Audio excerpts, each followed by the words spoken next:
Hello and welcome to this video where I'm going to show you how to see who follows you on Snapchat. For that, you need to first launch your Snapchat application.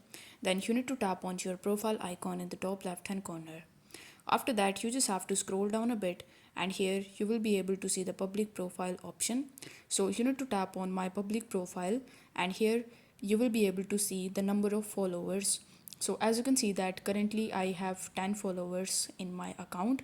So if I want to view them who actually follows me on Snapchat, then you need to come back and you need to come to this page again, then scroll down a bit and then tap on my friends. So these are all of your friends that follows you on Snapchat. Now if you want to get the list of all those followers that follows you but you don't follow them back, then you need to come back to this page, and now you will have to tap on add friends. So this is the basically the list of all those people who follows you but you don't follow them back. So you can accept or you can even reject their friend request. So in order to accept their friend request, you simply need to tap on the accept button.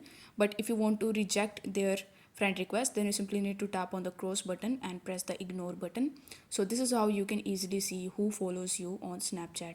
I hope this video was helpful, and if it was, then don't forget to like the video and subscribe to the channel. Thank you so much for watching.